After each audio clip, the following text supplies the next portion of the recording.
आजकल तो बिल्कुल आग लगी हुई है, कुछ समझ में नहीं आ रहा है कि बार एसोसिएशन और बार काउंसिल और उत्तर प्रदेश सरकार के साथ ही साथ प्रशासन के जुड़े हुए लोग, अफसर, वो क्या कर रहे हैं और उनके प्रति इन वकीलों को क्या का स्टैंड क्या है और बार काउंसिल का स्टैंड क्या है? क्या आपकी समझ में कुछ आता है?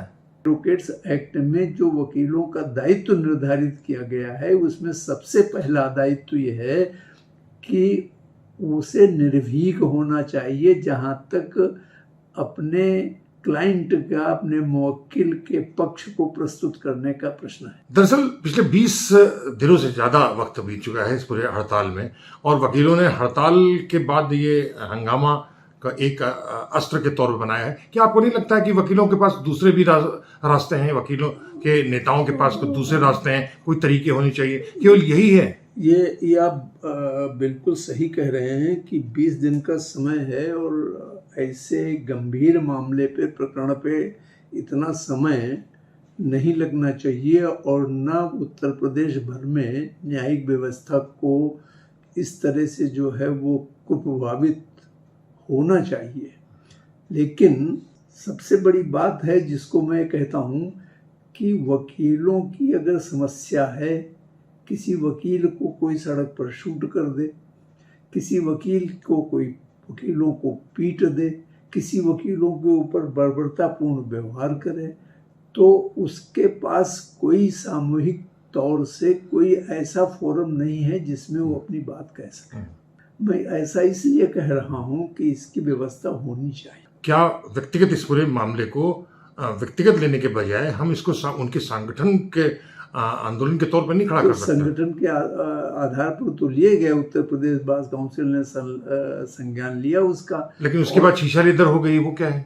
शीशा लेदर क्या होगी? हापुड़ के बार एसोसिएशन ने, लखनऊ के बार एसोसिएशन ने काम देना बंद कर दिया है। उन्होंने कहा है कि हम बार काउंसिल के इस आदेश को मानते ही नहीं, हम हड़ताल पर रहेंगे।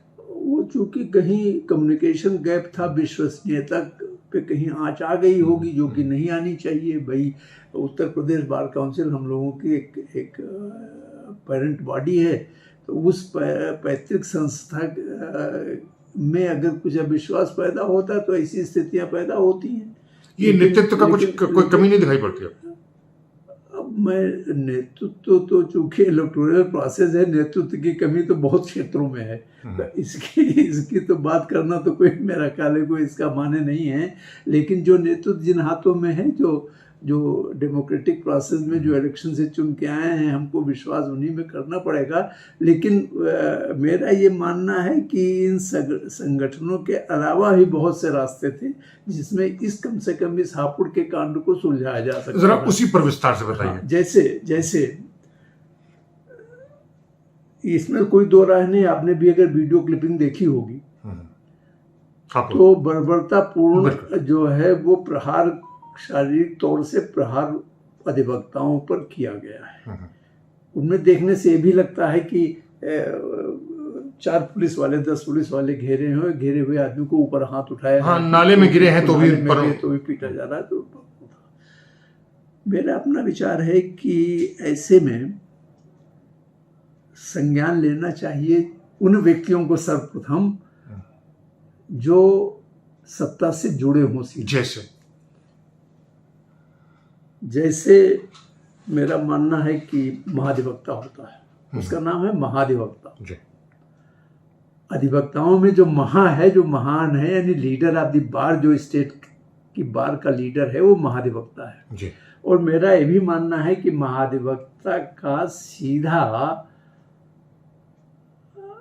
वार्तालाप मुख्यमंत्री से होता है। सरकार का वही एक सलाहकार है। और आपको तुलसीदास जी की पंक्ति याद होगी, सचु वैद गुरु तीन जो, प्रिय बोले भय आस, राज धर्म तनु तीन को होए बेगही नाश। यानी सचु, वैद्य डॉक्टर से, सच कहना चाहिए, और गुरु अगर बनेगा तो राज और राजतंत्र और शरीर और धर्म का विनाश निश्चित है। प्रिय बोले तो और भी भयानक हो जाता है कि प्रिय बोलने के स्थान पर ना ही बोले, जहां बोलना चाहिए वहां मौन रहे। मेरा भी मानना है कि जैसे हापुड़ का कांड हुआ था, जैसे आम वकीलों के संज्ञान में आया, ऐसा महाधिवक्ता के संज्ञान में भी आया होगा जी। ऐसा नहीं माना जा सकता है उनके संज्ञान में न हो। अगर उसी दिन 3 आदमियों की एक अपनी कमेटी बनाकर हापुड़ को भेज देते, या हापुड़ के प्रेसिडेंट और सेक्रेटरी को 2-4 लोगों को बुला लेते, उनसे स्थितियों का समाधान कर देते और एक रिपोर्ट मुख्यमंत्री महोदय को कर देते कि इसका संज्ञान लीजिए, इस पर एक्शन लीजिए, नहीं तो भविष्य में जो है वकीलों को परेशानी होगी और समस्याएं खड़ी हो सकती। क्यों नहीं ऐसा किया गया? क्या आपको क्या लगता है क्या कारण रहा होगा? अब कारण मैं नहीं बता सकता हूँ। कारण इसलिए नहीं बता, भाई कहता हूँ कि ना जब ये बोले भयास किसी में ही होना चाहिए। मुख्यमंत्री तो इतने कार्यकलापों को बेचारा करता है, मुख्यमंत्री के पास इतना दायित्व होता है। मेरा अपना मानना है जो हमारे मुख्यमंत्री माननीय योगी आदित्यनाथ जी हैं, वो बड़े ही सहिष्णु और बहुत ही जो है वो जिम्मेदार और बहुत ही गंभीर प्रकृति का उनका व्यक्तित्व है। अगर उनके संज्ञान में सही तरीके से रख दिया जाता तो ये 48 घंटे से ज़्यादा स्थितियाँ पैदा नहीं होती। और जो निर्णय कल शाम को हुआ है वो निर्णय 24-48 घंटे के अंदर हो जाना चाहिए था, ऐसा मेरा मानना है। हाँ, जिस तरह से लाखों बीसों लाख सड़क पर हैं, कम से कम हजारों वकील तो सरकारी हैं, वो भी एक प्रेशर ग्रुप के तरीके से खड़े हो सकते थे। वो भी खड़े हो सकते थे, लेकिन अब वही तो मैं कह रहा हूँ ना कि सही बात जो है वो बताने का, कम्युनिकेट करने की स्थिति होनी चाहिए थी। और मेरा अपना मानना है कि ये बात माननीय मुख्यमंत्री महोदय को कम्युनिकेट नहीं की गई, और जब कम्युनिकेट हुई होगी तो तुरंत जो है उच्च अधिकारियों के साथ एक बैठक हुई और एक समाधान निकल आया। और आज जैसा कि देखेंगे एक आदेश भी आ चुका है, वहाँ के एसपी को वहाँ से ट्रांसफ़र कर दिया गया है, शायद बरेली भेज दिया गया है, बरेली वाले को जो है हापुड़ भेज दिया गया है, और अन्य भी आदेश, संबंधित आदेश आते होंगे, ऐसा मेरा मानना है। लेकिन कम्युनिकेशन गैप है। देखिए, मेरा एक सुझाव है, अगर आप सत्ता तक मेरी बात को पहुंचा सकते हो, चाहे वो उच्च न्यायालय हो, चाहे वो शासन हो, प्रशासन हो, कि हाई कोर्ट में अगर आप पता लगाओ तो कम से कम 50-60 से ज़्यादा कमिटीज़ हैं। लेकिन अगर वकील की कोई समस्या होती है और वो न्यायिक प्रक्रिया से भी संबंधित हो सकती है, तो उसके समाधान के लिए कोई भी कमेटी परमानेंट नहीं है। अगर एक कमेटी हाई कोर्ट बना ले 3-4 ऑनरेबल जजेस की, और उसमें जिस जिले से अधिवक्ता का कोई ज्ञापन आता है कि हाँ ये परेशानी, देखिए परेशानियां हो सकती हैं, इतने सारे न्यायिक अधिकारी हैं, उन न्यायिक अधिकारियों में बहुतायत ऐसी है जो बड़े ही सुशील, बड़े ही शिष्ट और बड़े ही समझदार होते हैं, लेकिन कुछ ऐसे भी होते हैं जिनका जो व्यवहार है वो उचित नहीं होता है, या बहुत जो है वो अच्छा नहीं होता है। अब उनसे शिकायत होती है। जैसे मान लीजिए कि मैं उदाहरण देता हूँ, क्योंकि बहुत सारे केसेस मेरे संज्ञान में आए हैं कि जो वकीलों के खिलाफ जो है रेफरेंस भेज दिया जाता है हाई कोर्ट, जो कि डिस्ट्रिक्ट कोर्ट्स को जो है कोई पावर नहीं है वो कंटेम्प्ट की सजा करें। अगर किसी वकील ने कोई कंटेम्प्ट किया है, उनका कंटेम्प्ट ऑफ कोर्ट किया, तो उसका रेफरेंस हाई कोर्ट आता है, हाई कोर्ट उसका संज्ञान लेती है। तो हाई कोर्ट जब उसका संज्ञान लेती है तो उसके बीच में कई केसेस हमने ऐसे किए हैं, जैसे कि मान लीजिए कलेक्ट्रेट में या सिविल कोर्ट में या फौजदारी के न्यायालयों में ऐसे आदमियों को, बाहरी आदमियों को नियुक्त कर लिया जाए, मान लीजिए नियुक्त कर दिया गया, ऐसे भी केसेज आए हैं, और वो फिर वहाँ पर धन की उगाही करते हैं, फाइल दबा देने में, फाइल निकाल लेने में, ऑर्डर शीट बदल देने में, ऑर्डर शीट गायब कर देने में। और अगर वकील उसका जो है वो विरोध करता है कि ऐसा नहीं होना चाहिए, सामूहिक रूप से विरोध करता है, तब भी उसकी बात नहीं सुनी जाती है। एडमिनिस्ट्रेटिव जज को लिखता है तब भी नहीं सुनी जाती है, चीफ जस्टिस को लिखता है तब भी नहीं सुनी जाती है, फिर वो आंदोलन करता है तो उसके खिलाफ कंटेम्प्ट चल जाता है। तो ऐसा मैकेनिज्म क्यों नहीं बनाया जाता है? और कोई चारा नहीं वकील के पास। हालांकि ये जो बाइकआउट है, जिसको आप कहते हैं कि हम कार्य से विरत रहेंगे, ये तो बड़ा सेल्फ डिफीटिंग और सेल्फ इंजरिंग है, स्वघाती है, आत्मघाती हथियार है ये। वकीलों पे भी भूखे भी रहो, पूरे परिवार को भूखा मारो, आघात होता है। और जिसके लिए सारी व्यवस्था, न्यायिक व्यवस्था है, उसका तो बेचारे का जो है उसके ऊपर आघात होता ही है। तो न्यायिक व्यवस्था जिसके लिए है वो सफ़र करा, और वकील भी अपने आप सफ़र करता है। लेकिन इसके अलावा अगर उनकी बात नहीं सुनी जाती है तो कोई प्रक्रिया नहीं है। एक परमानेंट कमेटी हाई कोर्ट स्तर पर होनी चाहिए। अगर जिले से कोई जो है वो आता है, हाई कोर्ट से आता है, तो हाई कोर्ट वाले अपने समझ लेंगे उसको, उस कमेटी पे उसका निर्णय हो जाए, और निर्णय में बहुत समय नहीं लगना चाहिए। और अगर डिस्ट्रिक्ट कोर्ट से आता है तो उसमें डिस्ट्रिक्ट कोर्ट के डिस्ट्रिक्ट जज हैं, जो कि जिले का न्यायिक व्यवस्था का मुखिया होता है, डिस्ट्रिक्ट मजिस्ट्रेट हैं, उनको उसमें शामिल कर लिया जाए, यथावश्यक उनको बुला के एक मीटिंग करके कोई मैकेनिज्म, हमारा कहने का तात्पर्य है कि कोई एक मैकेनिज्म होना चाहिए। अब जैसे एडवोकेट प्रोटेक्शन आ रहा है तो आने की संभावना है, जैसा कि खबर है, तो उसमें ऐसी व्यवस्था कुछ कर दी जाए, कुछ इस तरह की व्यवस्था होनी चाहिए। ये अब तक एजी ने तो एडवोकेट जनरल ने तो अब तक शांति रखी है, लेकिन बार काउंसिल ने भी बहुत विलंब से हस्तक्षेप किया। बार काउंसिल का तो कई दिनों से चल रहा है।